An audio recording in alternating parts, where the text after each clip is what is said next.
की ज्योति जलाई।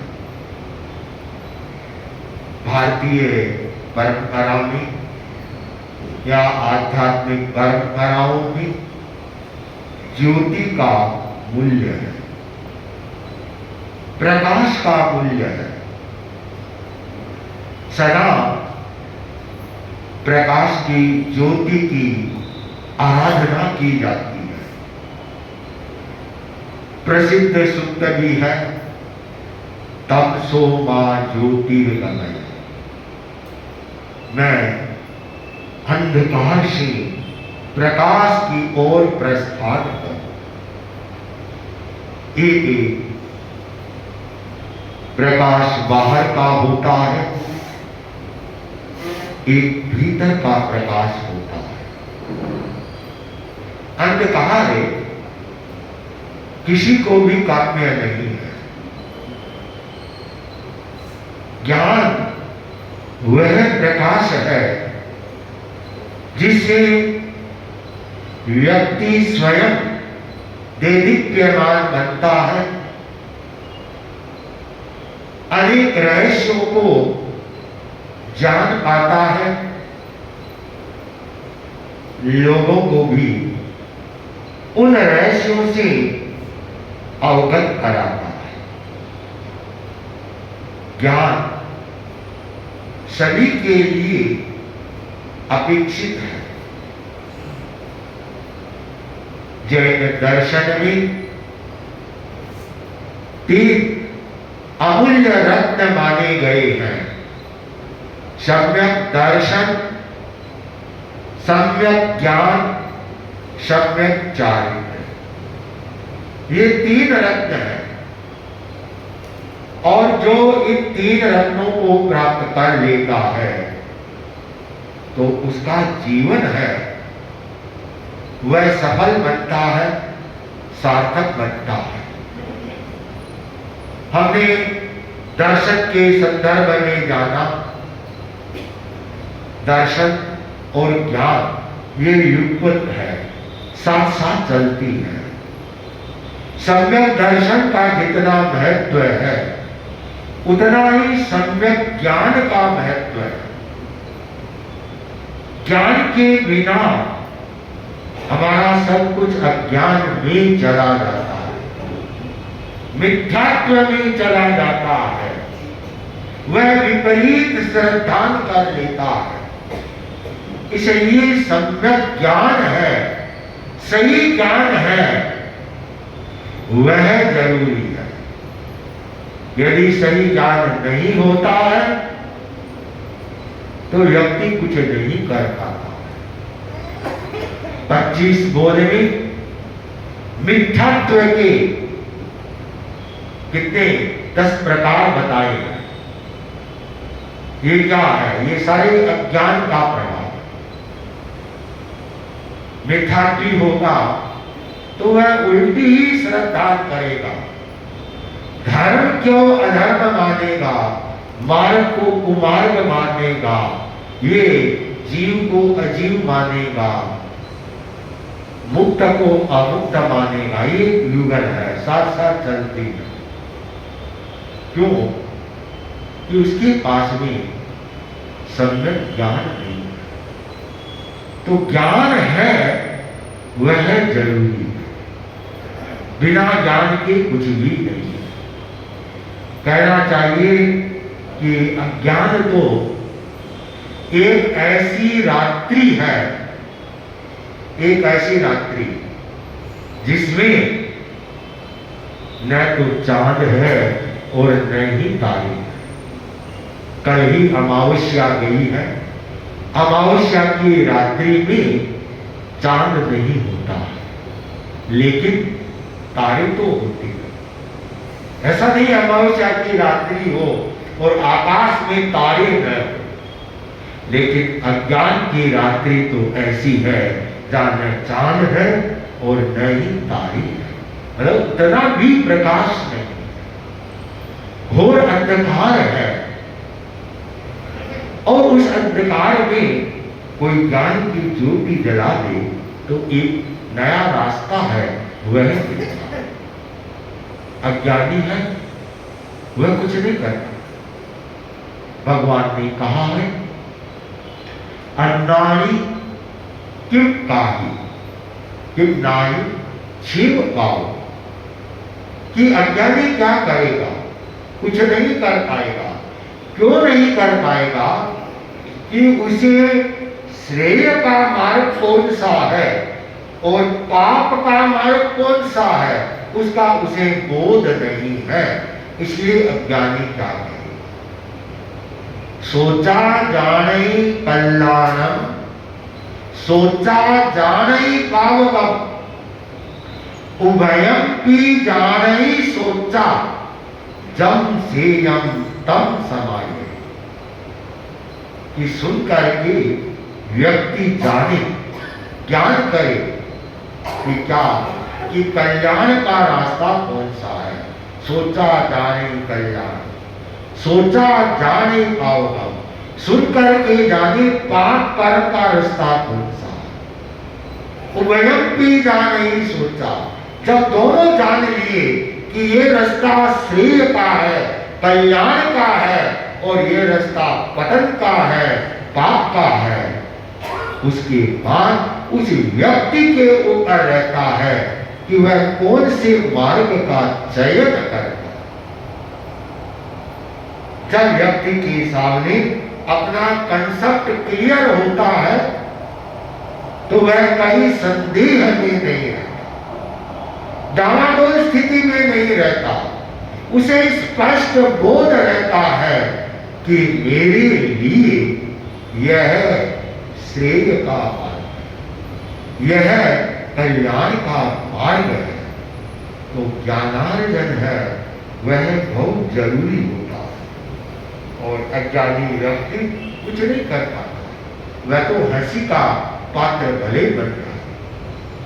ये कोई गावड़े का किसान था, हाँ, कभी शहर में नहीं आया था, ग्रामीण परिवेश में रहा था। और पुराने जमाने की बात है जब इलेक्ट्रिसिटी भी बहुत कम जगह थी, तो वह शहर में आया और होटल में कमरा बुक कराया और रात को हाथ पर सोया। जब सोया था तो उसके माथे पर लाइट जल रही। ने कहा ये लाइट मेरे माथे पर है, इसको बंद कर। और वह उस लाइट के बल्ब के पास में जाता है, बल्ब लगा हुआ था, और उसे फूंक मारता है, फूंक मारता है। और क्या फूंक मारने से ये बल्ब बुझ जाएगा? बड़ा परेशान हुआ कि यह शहर का कैसा दिया है, फूंक देने से भी नहीं बुझता है, फूंक देने से बुझता ही नहीं है। आखिर जैसे तैसे सोया। सुबह होटल का मालिक आया, पूछा ये कैसे रात को करे, ये क्या तुम्हारे दिए हैं जो फूंक देने से बुझते नहीं है? उस होटल के मालिक ने कहा ये दिया नहीं है, ये लाइट है, ये फूंक देने से नहीं, ये स्विच को ऑफ करने से बुझती है। उसको समझाया कि ये कि मुझे नहीं पता, मैं तो रात भर इसके फूंक मारता था। यह है अज्ञान है। बहुत सारी दुनिया में आदमी अज्ञान का बोझ है, अज्ञान का भार है, वे ढूंढते हैं। ज्ञान नहीं होता है, अंधानुकरण करते हैं। एक कर रहा है तो दूसरा करे, दूसरा कर रहा है तीसरा भी करे। हाँ, करते रहना चाहिए। हाँ, उसे बोध है या नहीं है, बस कर देना चाहिए। गुरु नानक देव बहुत बड़े ज्ञानी संत थे, सिख धर्म के आद्य प्रवर्तक पहले गुरु, और एक पहुंचे हुए आत्मार्थी संत थे। एक बार वे पंजाब में सुबह सुबह नदी में स्नान करने गए। पंजाब में 5 नद है, उससे ये शब्द बना है। पंजाब में 5 नदियां बहती हैं, सतलुज आदि। अब कौन सी नदी थी मुझे नहीं पता, सतलुज होगी, व्यास होगी, रावी होगी, जो भी है, वहां जाकर स्नान करने की तैयारी की। सुबह का समय था और गुरु नानक ने देखा कि बहुत सारे लोग सूरज को तर्पण दे रहे, लेकिन आज भी देते होंगे कि जब सुबह का समय होता है, सूरज निकलता है, तो लोग वहां पर तर्पण करके पानी चढ़ाते हैं।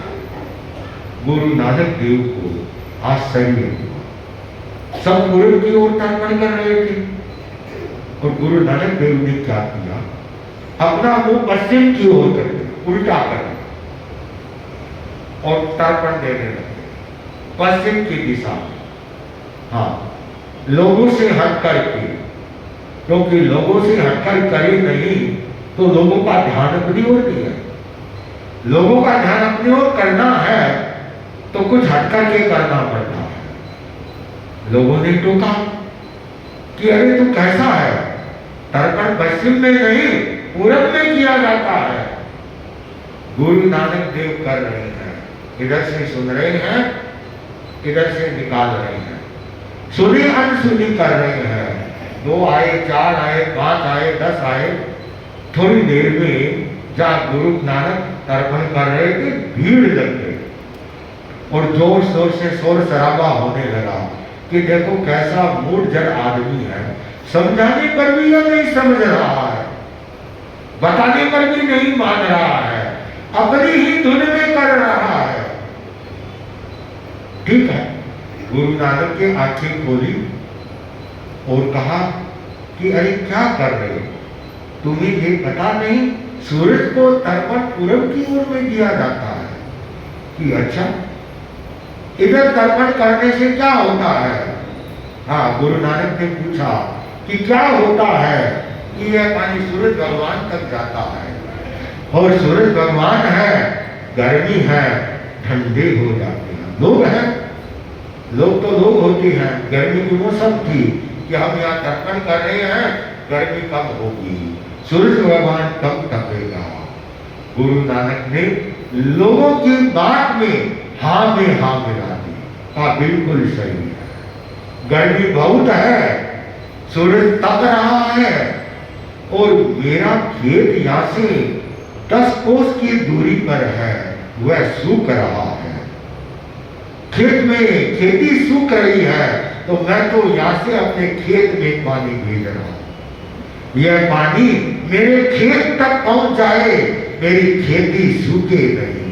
बड़ी मेहनत करके और मैंने खेत में फसल तैयार की है। लोगों ने कहा, गुरु यहाँ से तेरे खेत में पानी कैसे जाएगा?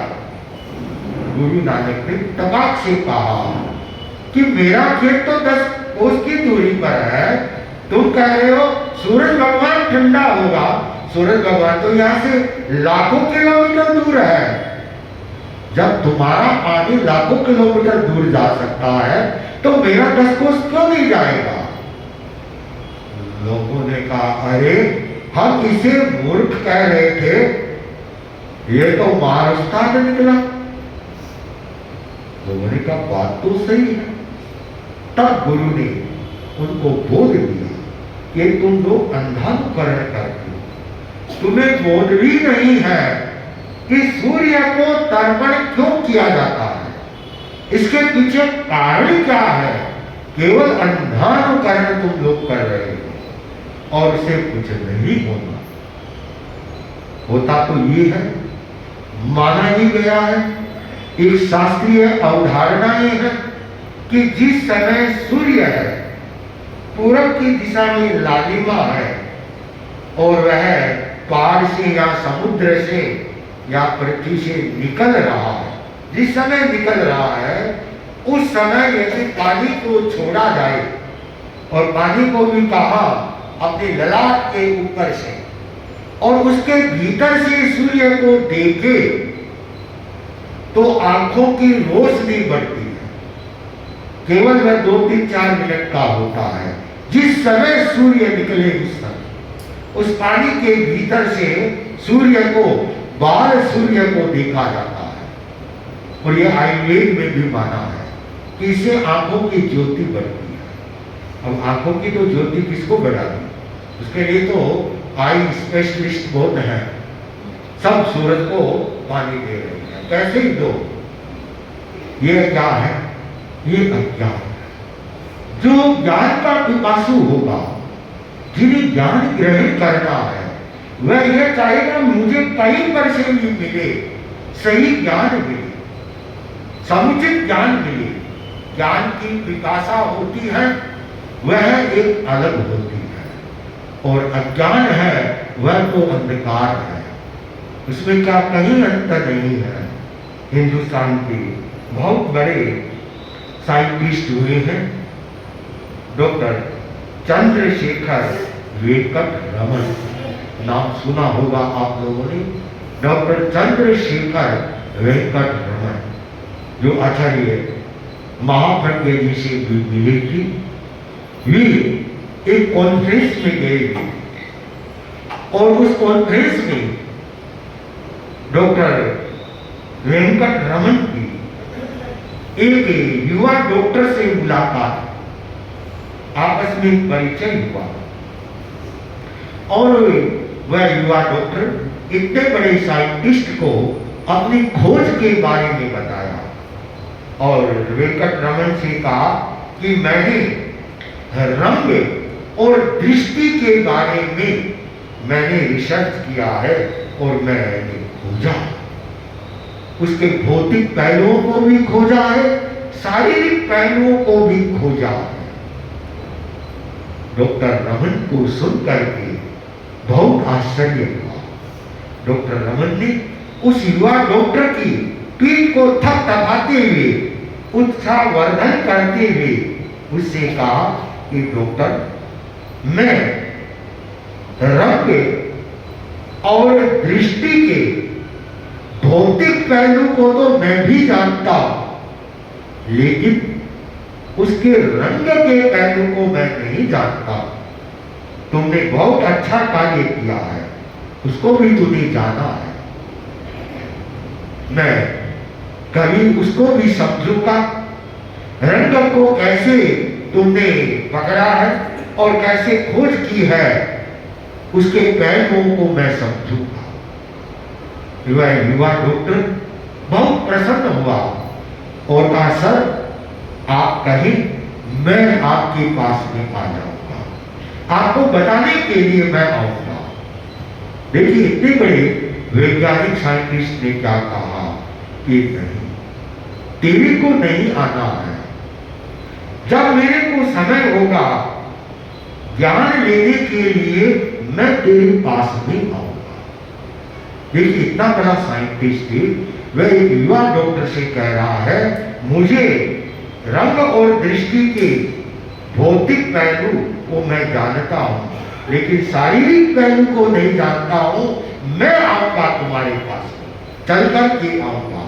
मैं उनकी यह ज्ञान पिपासा कि ज्ञान कहीं से भी मिले, चाहे छोटा है या बड़ा है, जो ज्ञान देने वाला होता है वह गुरु होता है, उसका दर्जा होता है वह ऊपर होता है, महान होता है। यह है विनम्रता। जो जितना विनम्र होगा तो उसका ज्ञान है वह उतना ही फैलेगा। कैसे फैलता है? पानी है, पानी में आप 2-4 बूंद तेल की डाल दो, क्या होगा? तेल पानी के ऊपर प्रसरण करेगा, फैलेगा। उसी पानी में आप घी की बूंद डाल दो, क्या होगा? घी वहीं का वहीं ठस जाएगा। जो विनम्र है, ज्ञान का पिपासु है, उसको उपमा दी है तेल की, उसका ज्ञान फैलेगा। और जहां मैं जानता हूं, मैं आ गया, वहां वह ज्ञान घी हो गया, वह वही का वही ठहराव हो जाएगा। तो इसलिए हम ज्ञान की ज्योति को घट ले जाए, अज्ञान की तिमिर से उससे बाहर निकले। अज्ञान में आदमी ने सारा जीवन लगा देता है, कोशिश करे हमारे घट में भी एक ज्ञान की ज्योति है। वह ज्योति जल जाएगी तो हमारी अंतर्दृष्टि है उसका जागरण भी हो जाएगा। वह तब तक जागृत नहीं होगी, हमारा दृष्टिकोण है वह अंतर्दृष्टि से संपृक्त नहीं होगा। इसीलिए अपेक्षा है हम ज्ञान की ज्योति को जगाएं, ज्ञान की ज्योति।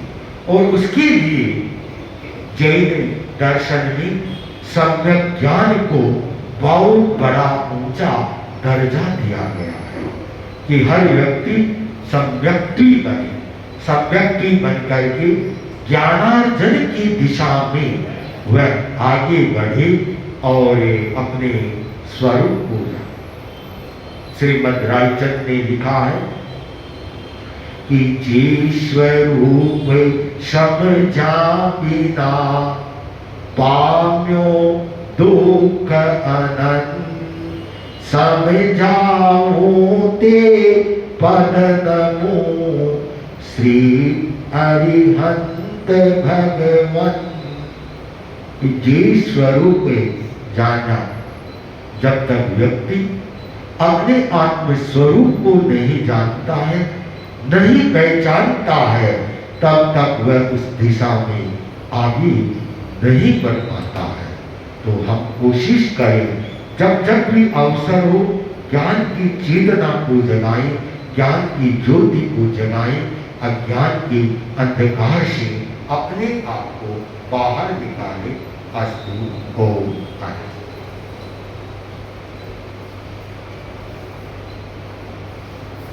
लेकिन यहाँ कहाँ आए जंगल, और जब यह दिन आया मेरी बलि देने का, तो मुझे तैयार किया गया, स्नान आदि पूजा पाठ करके उस कढ़ाई के पास लाया गया, और बस मेरी बलि होने ही वाली थी कि आपका आना हुआ और आपने मेरे को बचाया। सारी बात सुनी और यह है। तो राजा ने कहा चल हमारे साथ, हम राजा को सूचना देंगे और वे आकर के तुमको ले जाए। ये बातचीत हो रही थी। इतने में ही जितने भी राजा के साथ में सेवक गण थे, जो जंगल में शिकार करने हो रही है, तपस्या हो रही। आज भी हमारे बीच में एक बालिका कहूँ या कन्या कहूँ कि जो तप लेकर के, तप का उपहार लेकर के मुनिश्री की आशीर्वाद पाने के लिए आज उपस्थित। तपस्वी बहन सुश्री सलोनी भदौरिया, जिनके आज 8 की तपस्या वह परिसंपन्न कर ली है। अब छोटी सी उम्र, किशोर वय या कन्या की जो ये उम्र होती है, ये पढ़ने लिखने की, खेल कूद की उम्र में बहन सलोनी ने तप में गंगा में स्नान, तो ये पूरी परिषद के लिए प्रेरणा स्रोत है कि जब ये छोटी सी कन्या तब कर सकती है, तो क्या ये परिषद में बैठे भाई बहन अपनी सोई भी शक्तियों को नहीं जगा? क्या थोड़ा सा प्रयास करें, अपनी सोई भी